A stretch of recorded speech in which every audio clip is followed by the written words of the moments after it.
Disclaimer. This video is for entertainment and educational purposes. It is not a suggestion to buy, sell, or hold any asset. Please do your own research and due diligence when choosing what to invest in. Now, on to the analysis. Hello everyone, welcome to Dad's Market Stats. On today's video, I'm going to be discussing what happened to Bitfarms on Friday and what I am looking forward to this week. So why don't I share my screen with you so that you can see what happened on Friday. As we take a look here, ladies and gentlemen, we can see that Bitfarms stayed under $2 on Friday. It is currently sitting at $1.77. Now, today is Sunday night. Some of the markets have opened. The 24-hour market has opened, for example. So stocks that trade 24 hours will be trading.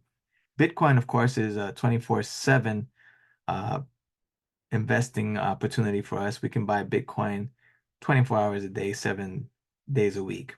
So it's always open. Now, as I said earlier, Bitfarms stayed under $2 on Friday, so I was not able to buy back the contracts that I had hoped to buy back. See, we still have the $2 puts here that are expiring on May 17th.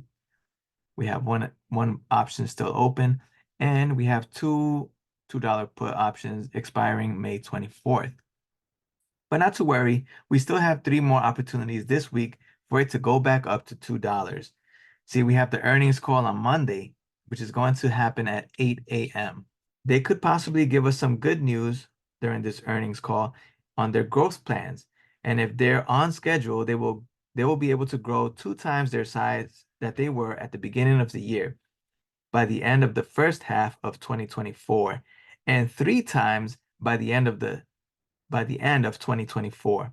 So that means that they could be mining more Bitcoin than they were prior to the halving event that happened last month.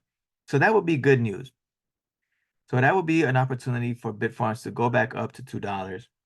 And of course, we also have CPI numbers and PPI numbers that are coming out this week also. CPI is the Consumer Price Index and PPI is the Producer's Price Index. So that will give us a better idea of how the economy is doing and will definitely be moving the market up or down. So not to worry, ladies and gentlemen, we've done our research and we're confident that Bitfarms is in good shape for the next 2 years and hopefully even 4 years.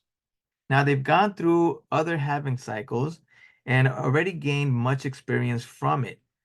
They made it through and they didn't have to go bankrupt or go too much into debt. Although they were in debt and they were able to get themselves out of debt before this halving event happened.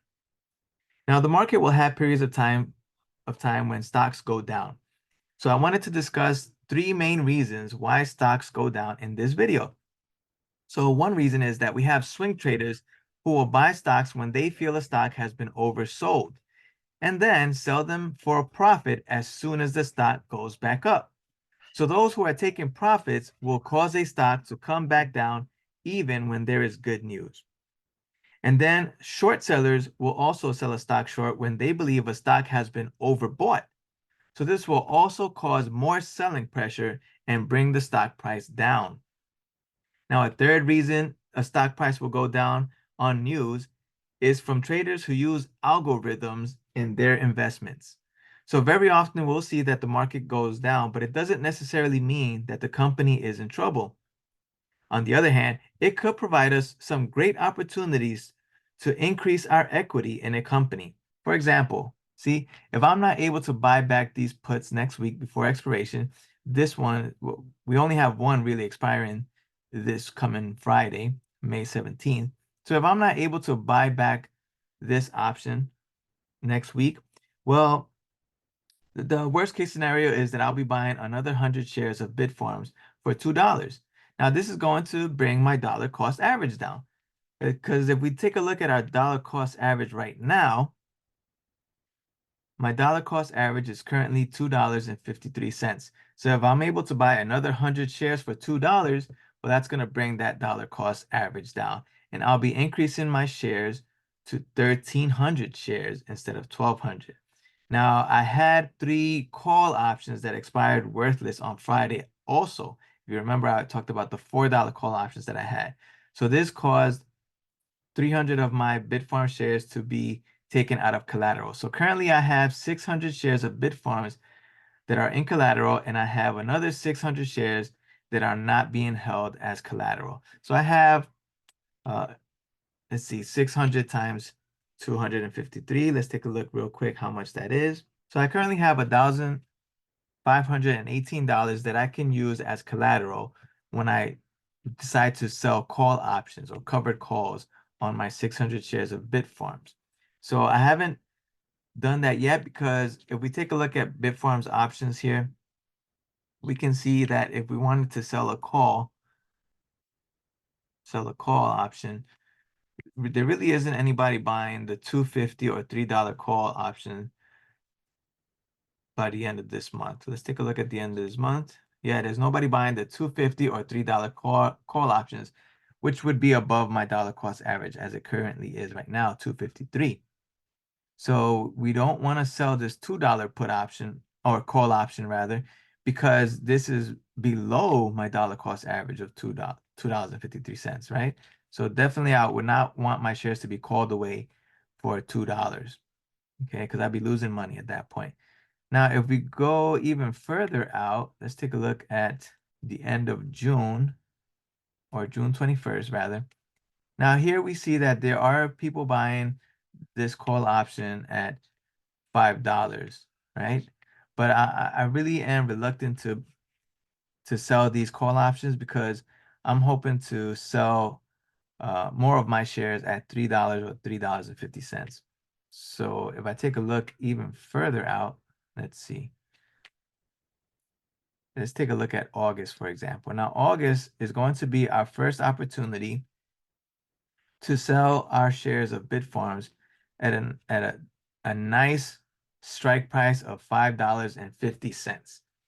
So I might decide to sell these call options on my 600 shares that I have currently of Bitfarms, but I'm still considering it because I'm not sure I want to have my shares of Bitfarms to be held for that long, right? That would be all the way up to August, and we're currently in May, so another 3 months of my shares of Bitfarms being held. I don't know if I really want to have them be held for that long because I think that Bitfarms could go back up to $3 before then, and then I could just sell a $4 call option even earlier than August. So that's what I'm hoping for.